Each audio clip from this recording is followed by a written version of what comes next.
Record. We have a wonderful morning this morning. Good morning, everyone. It's great to see you. As a reminder, oh, hi, Ryan. How are you? Uh, we have a wonderful morning this morning. As I was saying this morning, if you could turn on your cameras if you feel like supporting your peers, I know that they would welcome seeing faces as they give their discussions this morning. This morning's session, we have our Health Equity Pathway residents giving presentations. And before we start, I wanted to just say, as a reminder, particularly for interns, the Health Equity Pathways are our newest pathway, but are a very popular pathway. And Ryan Abe is on our call this morning, and the residents who are giving discussions this morning, I've already asked them, would totally welcome any of your inquiries if you want to ask them about what the experience was like in the health equity pathway. I know that this is a pathway that has a lot of interest among many of you, and so please feel free to reach out to them, especially as you listen to the discussion this morning, if you find that the work that they've done and the thinking that they've put forward echoes the kind of learning that you want to do over the next couple of years. Please reach out to them or Dr. Abe and find out more about the health equity pathway. And with that, I'll let each of the speakers introduce themselves and say a couple words about who they are, and take it away. Sweet. My name is Eamon. I'm a second year categorical resident. I'm in the health equity pathway. And yeah, I will be giving the first talk today, and we'll jump into that in a second. I'm happy to take questions, or if anyone has any interest in the health equity pathway, I would love to hype it up, enjoying it thoroughly. Feel free to reach out.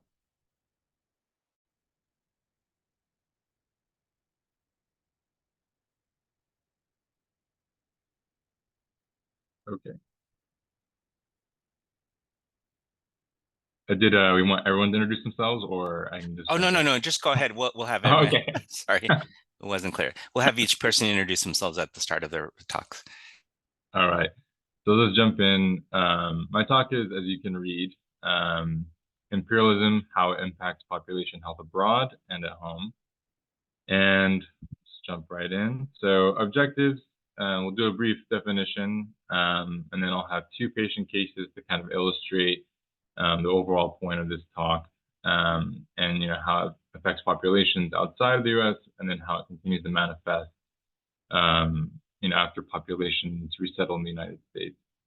And then kind of going over, the importance of a social history and how this information can really alter management at times, especially in some vulnerable populations.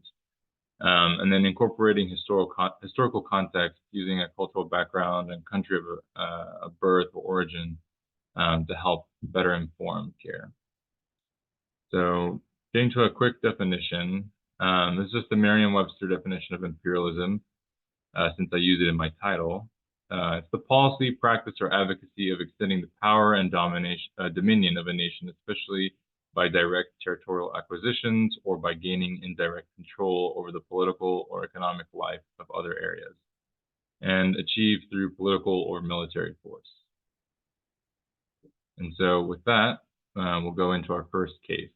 And I would love, for everyone to participate as much as they feel comfortable doing. So the first case, middle-aged woman establishes care with you in clinic. Her primary complaint is persistent, occasionally productive cough and 15 pounds of unintentional weight loss over 5 months. Vital signs in the clinic are within normal. She has never sought medical care previously. Her answers to your many questions are short. She makes infrequent eye contact during the interview and later states that she has to leave soon. You have a difficult time obtaining further information during the interview to aid your diagnostic process. However, you obtain a brief social history and learn that she is Marshallese and immigrated to the U.S. 30 years ago.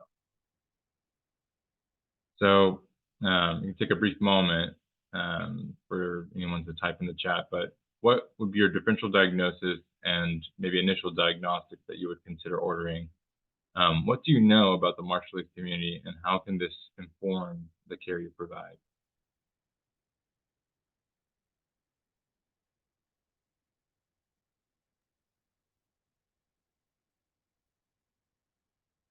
if anyone wants to write anything in the chat, but no pressure.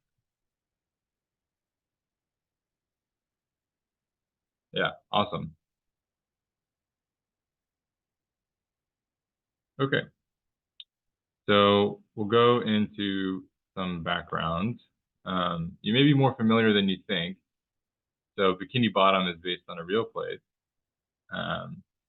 So Bikini Bottom, I'll go into more details, but there's an area called Bikini Atoll within the Marshall Islands, and this is kind of the general area of where the Marshall Islands is. You have like Papua New Guinea, and you have Australia nearby as well, and so kind of geographically where it's situated. And then I do want to say that I will warn you guys, some of the pictures that I do use can be considered a little graphic. So if anyone wants to kind of, look away for a moment or kind of, move away from the computer, just for, if anyone finds these images a little bit disturbing. But yeah, just getting into some of the history I'm about to provide. So endless fallout, Idaho still facing nuclear blight 77 years on.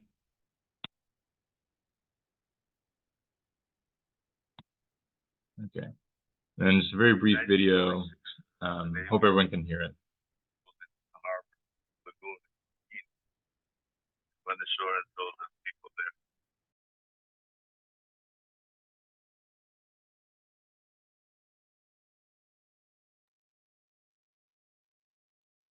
Eamon, I'm not sure that the sound is coming through, but that may be okay because the subtitles. Does it change now if I?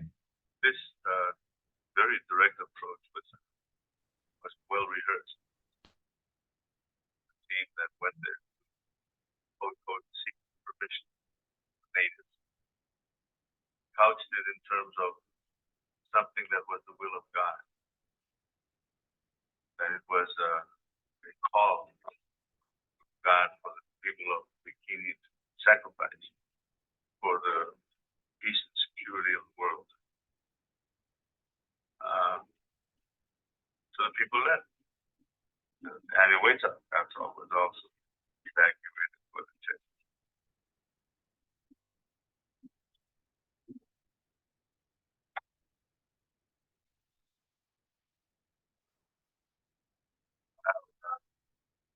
Seven devices were detonated in that period.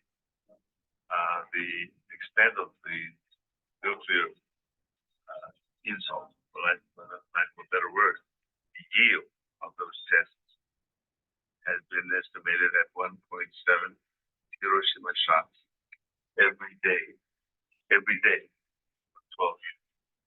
We in the Marshalls, covering an area of just under 1 million square miles of ocean, was the great, like the ground zero, extended ground zero.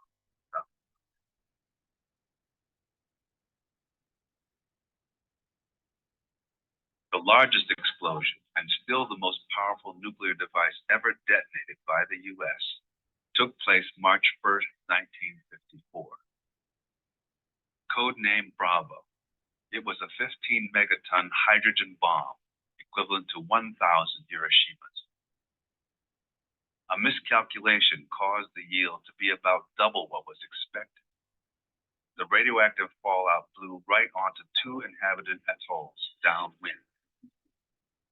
More than 200 people were on those atolls, men, women, and children. Rongelap is one of the 4 affected atolls by the nuclear testing of the United States from 1946 to the late 50s.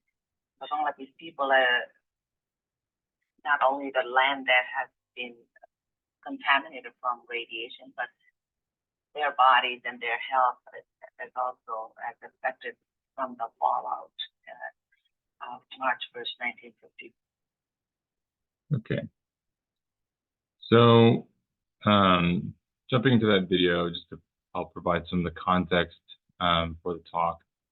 But Bikini is the anglicized or colonial spelling of Bikini Atoll, a group of islands that I showed in sort of that map.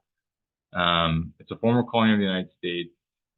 Spreads across 1 million square miles of ocean. And during, between 1946 and 1958, the U.S. detonated 67 nuclear devices in that area. In 1946, the government relocated 167 Bikini Atoll natives to the islands of Rongerik. Then they there experienced starvation and were later relocated again. And then in 1954, they detonated that nuclear warhead that they're described in the video that was the equivalent of around 1,000 Hiroshima-sized bombs. Their homelands were now forever altered, uninhabitable, and lost, and they are permanent exiles as a result. And I want to give many credits to Dr. Duncan Reed from my clinic, who gave a similar talk on this, on the Marshallese community. So kind of going into some of the health impacts. In the 1970s, 200 Bikini natives were returned to the island, but had to be removed in 1978 after it discovered the population was ingesting more radioactive cesium than any population in the world. Impacts on the Marshallese health and society was not only due to radiation exposure. Military also caused a lot of significant displacement and disruption, and that includes alterations of diet because of these sort of food scarcity that they were experiencing, and so introducing Western foods, significant stressors as a result of the displacement, of the testing, and new crowding, other islands, and exposure to new infectious disease from soldiers who were coming within the area that previously was an isolated and contained area of population. And so getting to some more specifics, as Joey mentioned earlier, the Marshall Islands TB incidence is around 483 cases per 100,000, and that is the most up-to-date rate. That compared to the United States rate of 2.6 cases per 100,000 is nearly 200 times higher. A large part of that is driven by overcrowding in a small area with a sizable number of people. And one of the islands that is one of the most populated, Ebby Island, is more densely populated than Manhattan. In 2010, they declared a public health emergency with the rise of multi-drug resistant TB. Some research, recent research shows that policy interventions in the Marshall Islands to help eradicate and limit TB spread shows that they can possibly achieve TB pre-elimination rates. It's like 1 case per 1,000, hopefully by 2040. Individuals from the Marshall Islands also face high incidence of cancer. From one article that I was able to find, on Rongelap Atoll, where there's around 82 people that live there. 55% of all cancers might be attributable to the fallout from exposure. And then, as I kind of referenced, changes in diet and impacts on their health as a result. Diabetes prevalence in the Marshall Islands is also quite high, ranging between 20 and 31%. So back to our patient. How do you think this impacts care delivery and interactions, such as building trust or rapport? And I'd love to hear from people in the chat or unmute yourself.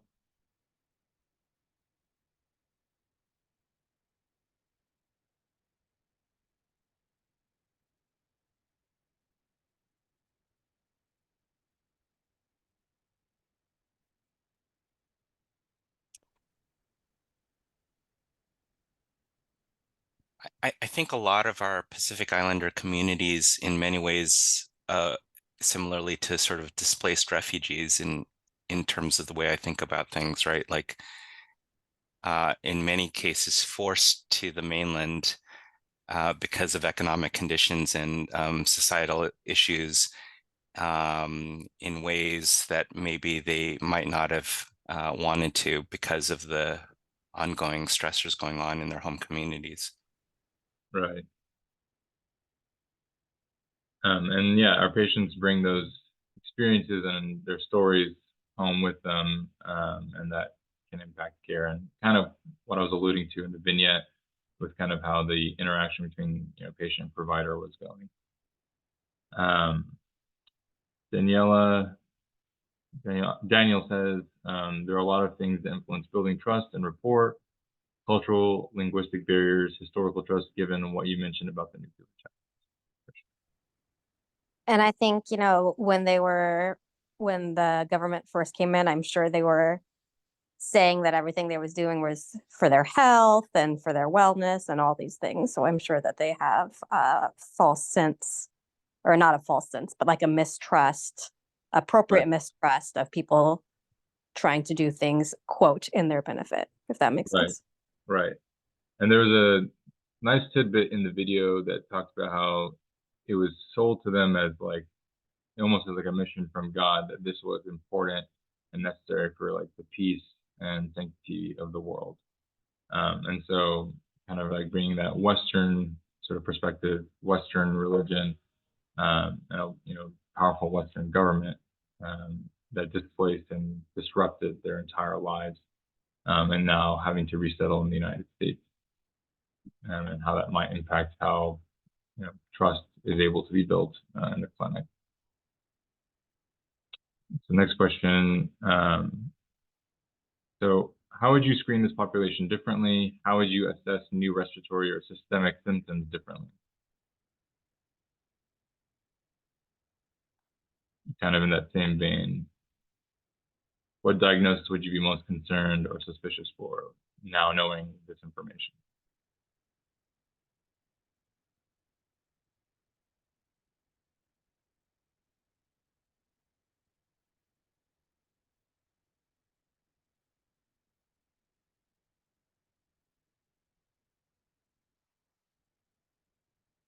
Definitely TB.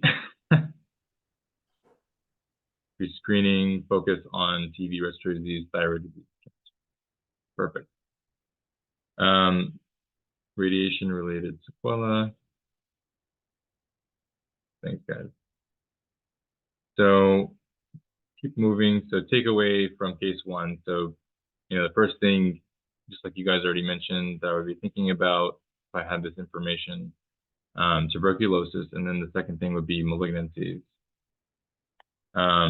So kind of recognizing the impact of U.S. imperialism on immigrant or refugee populations. Consider what experiences your patients have had, even secondary experiences from prior generations, so like multi-generational traumas and experiences, and how that may impact the patient-provider relationship. Kind of what we've already discussed, and how able a person is able to trust you, as a Western or U.S. healthcare provider, which they might connect with their experiences or their family's experiences in the past, and how our country has played a role in their displacement and overall different, maybe decades, generations of suffering or health impacts that they've faced. And then some screening and diagnostics to consider. So latent TB versus active TB testing. If someone, knowing the history here and knowing the risk factors for TB in this population, would you, continue to screen for latent TB, knowing that you have a high likelihood that it would be positive, versus, going forward and doing active TB testing?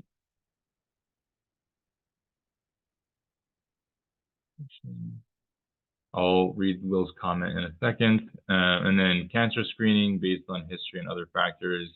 So taking in the symptoms, maybe considering, doing a more thorough or more advanced like cancer workup that you typically may not be indicated, but in this population, knowing the radiation exposure, and then that maybe would push you to do more, more thorough or advanced screenings.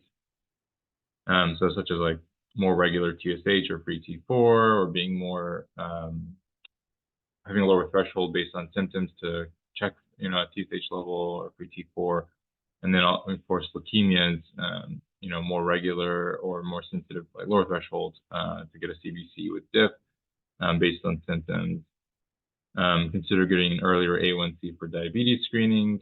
And then mental health screening and resources as well are always really important. And then Will had a comment. Do you know if there are any programs, funds similar to something like the uranium clinic at the VA and IHS sites for Marshallese patients with radiation-related diseases? From the top of my head, I don't think so. I talked with Dr. Duncan Reed about this a bit. He's actually trying to do some outreach with the Marshallese community in the Washington, Seattle area. And he didn't mention anything like that to me, but I would be curious if something like that does exist.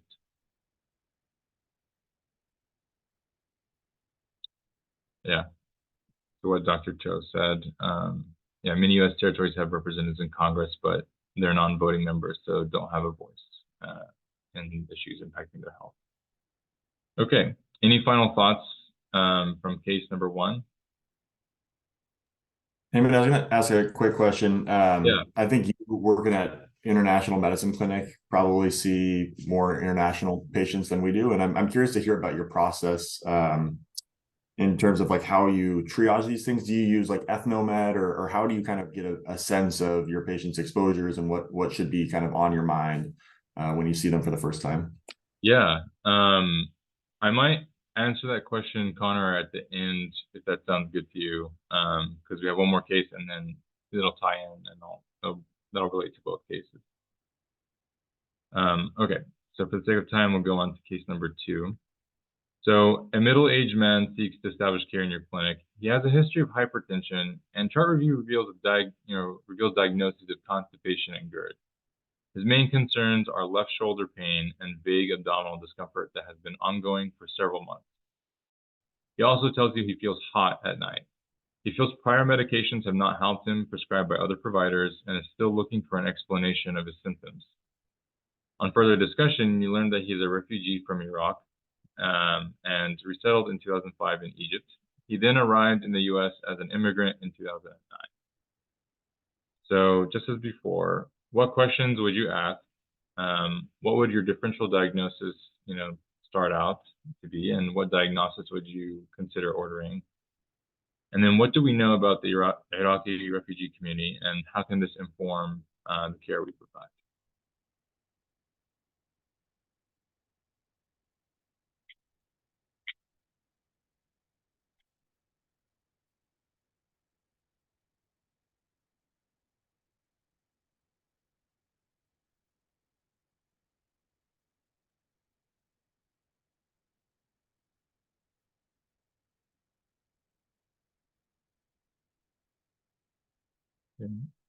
The comment from Rachel, very helpful. I'll move on. So just going to start with some pictures just as before. Yeah, Will says, would want to know what feeling hot means. In other words, night sweats. Wondering about burn pit exposures. Excellent. So just kind of a geographical location of Iraq, which is very helpful always. And then I do want to warn anyone for, if they are sensitive to like any graphic pictures, if you'd like to kind of look away or step away for a moment. But just some pictures, primarily from the Iraq War. And so,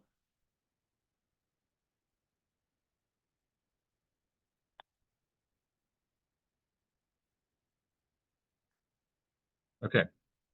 So some historical context. Since the early 1980s, Iraq has faced wars, political instability, and economic sanctions, resulting in the displacement of over 9 million people. Approximately 7 million have fled the country, and 2 million are internally displaced. The most recent Iraqi displacement began in 2003 with the US-led war in Iraq and sectarian violence that followed. Prior to the 1991 Gulf War, Iraq had one of the best educational systems in the Middle East, including respected institutions of higher education and science and technology. By 2004, only 55% of Iraqis aged 6 to 24 were enrolled in school.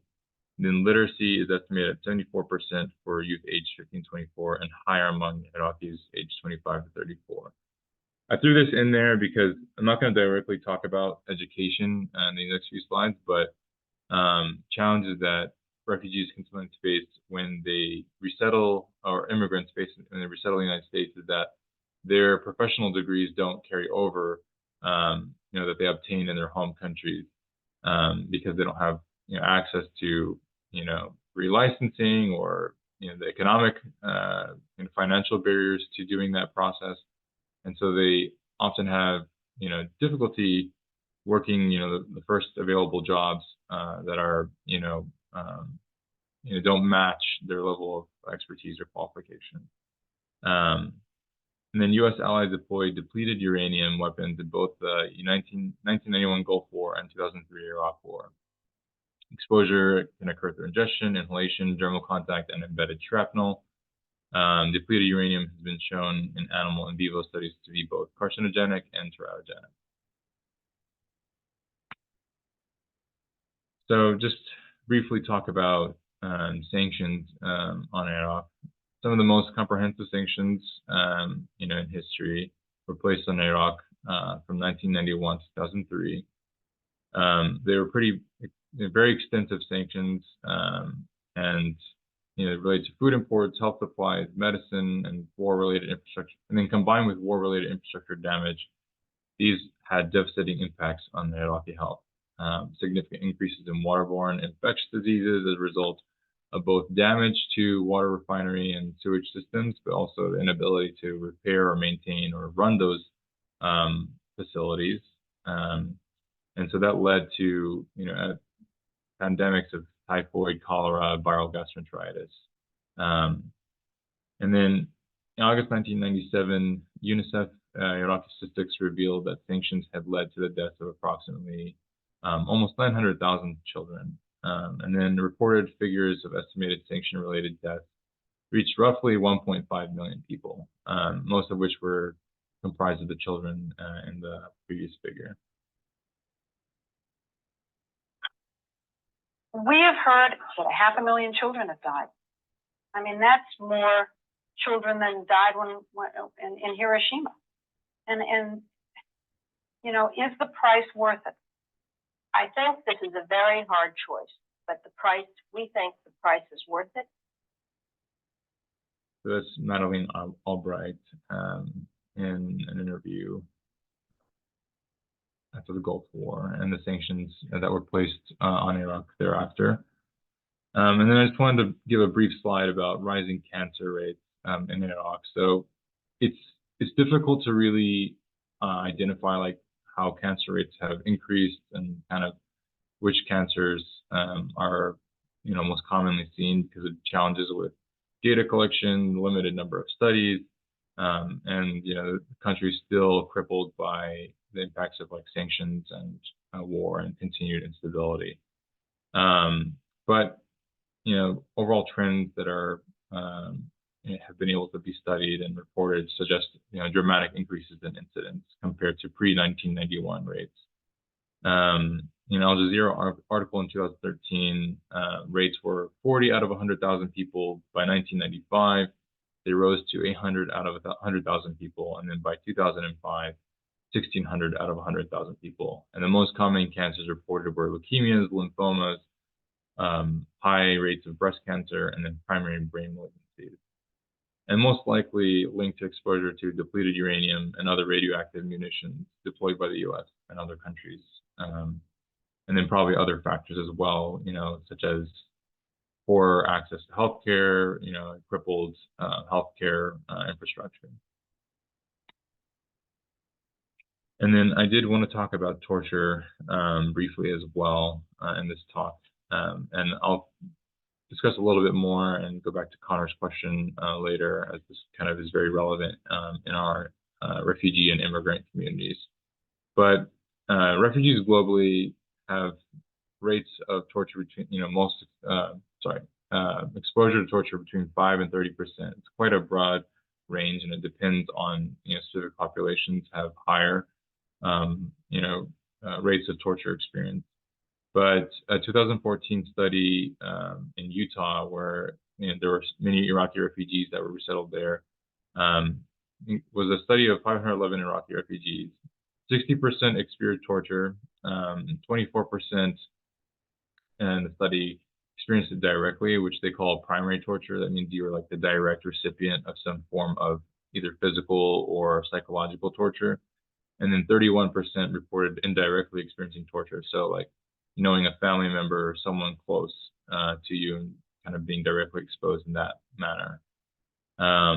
Torture survivors in all groups were more likely to report physical symptoms in the screening compared to those who did not experience torture. And then from the study, I just copy and pasted this excerpt that I thought was helpful. Torture survivors suffer long-term physical consequences and mental health conditions. Found an association between stress, depression, and the future development of chronic diseases, including hypertension, coronary vascular disease, metabolic syndrome, and diabetes. And I'll have all these literature links in at the end of my PowerPoint if anyone wants to go later and look through them. So back to our patient. How do you think this impacts care delivery and interactions, just as before? And then how would you screen this population differently? How would you assess new MSK, abdominal, systemic symptoms differently in this population? And then what diagnoses would you be most concerned or suspicious for now?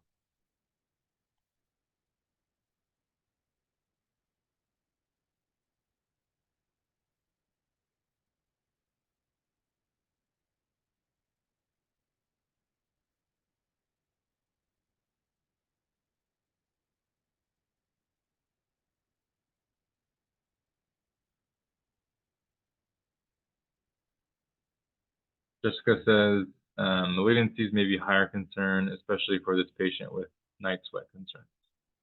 Excellent. Okay. And then Austin says, both increased concern for malignancy and after ruling out organic causes, concern that it could be related to PTSD. Laura, certainly malignancy was on the differential before, but with the added context of torture, I think taking a trauma and PTSD history as well. Perfect. So I'll move forward here. So I'm not that evil. So you get some imaging back. You get an abdominal ultrasound, and then you see, both on the imaging and the report, multifocal splenic lesions and enlarged spleen, approximately 18 centimeters long. So takeaways. So the first diagnosis, would be a non-Hodgkin's lymphoma, especially after getting the spleen imaging and those findings, and then considering infectious etiologies that could also present similarly. So as before, recognizing the impact of U.S. imperialism on immigrant and refugee populations. And then consider screening for torture history and be aware of how prior torture can manifest physically. And I designed this vignette this way where patient had like left shoulder pain, which could both be, in this case, referred pain from a horribly enlarged spleen that is pushing up on the left diaphragm, but also maybe triggering you if you, maybe read into it more afterwards or first visit, thinking about torture history and exposure, thinking about would this suggest maybe a possible primary psychiatric etiology or a new pathology functioning as a trigger of prior trauma.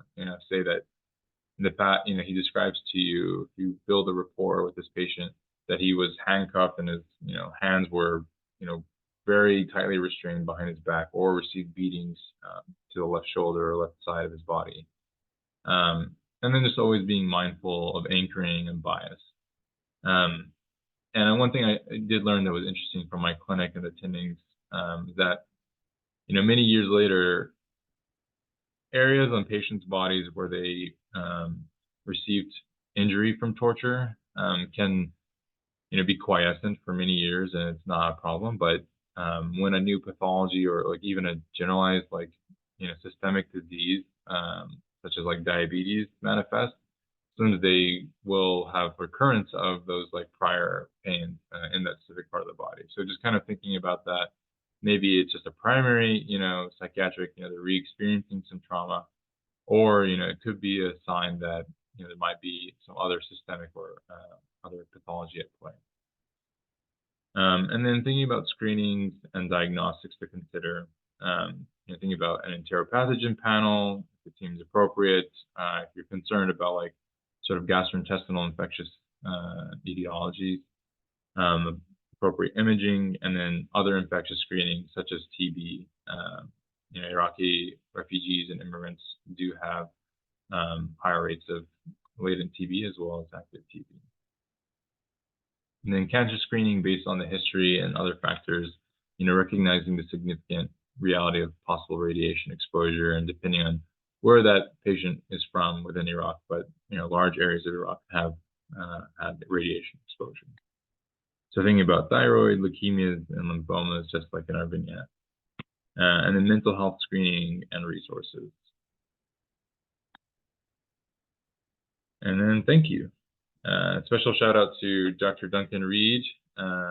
He gave me a lot of background on the Marshallese community and the works that he's doing. And then other wonderful attendings at IMC who've given me a lot of education and teaching about how to talk with our patients, obtain history, things that we look for, and kind of general initial workups when we have a patient that's newly establishing in the clinic. So I'll go back to Connor's question, kind of like how do I approach patients in my clinic who come from a different country of origin or born in a different country. I think the first clinic visit is very hard, time-wise, to try and squeeze in enough time to like get all the pertinent history. You also are using an interpreter, and you're trying to be sensitive about like different dialect differences potentially that might be at play.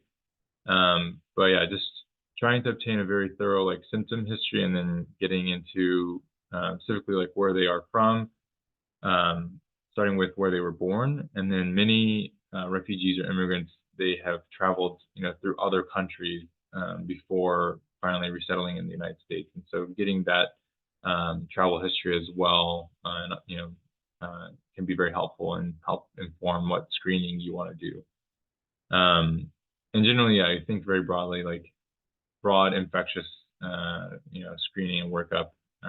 Usually, TB, all the hepatitis screening serologies, HIV, syphilis is very important as well. And then latent, IGRA to screen for latent TB if they don't have any active respiratory symptoms. And then we usually get schistosoma antibodies and strongyloides as well in most cases, but some areas don't have really high rates of exposure.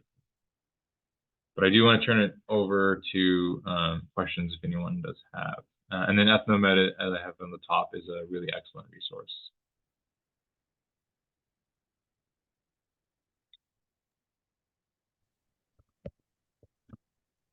Questions? Hey, man. Great Hey. talk.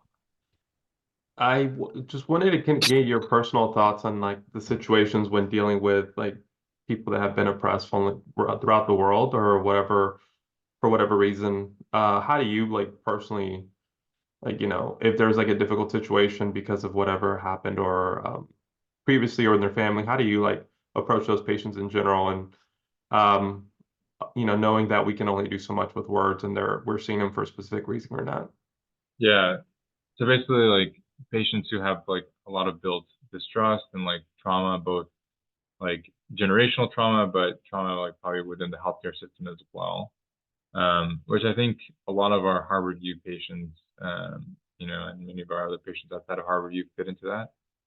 But in the clinic, whenever I face like hard patients where I'm having a difficult time either getting even history and performing an interview, I usually just it is frustrating, but I usually just try to build rapport and focus on just their immediate complaints, and kind of like identifying very simply something that they would want out of this like initial encounter, and then kind of like keeping in the back of my mind that I have suspicions or I have concern that maybe there is a history of torture or other trauma that they've experienced, and trying to like slowly focus on what they want medically, and then trying to gradually unearth some of that history and some of those like exposures that they've had as like to build rapport. They see that I'm like invested in their care, and that generally has helped.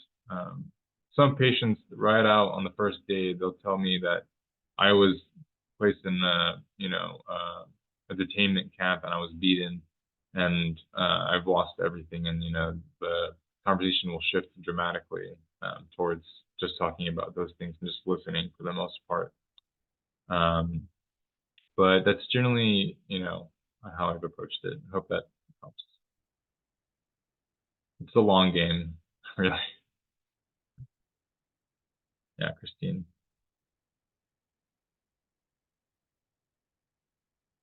Yeah.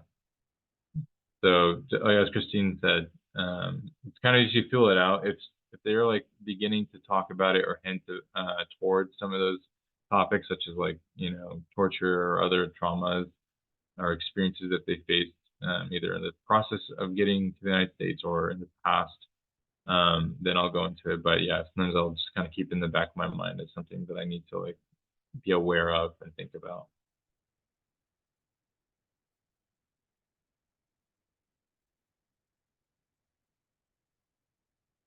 Any other questions? I know I'm 2 minutes.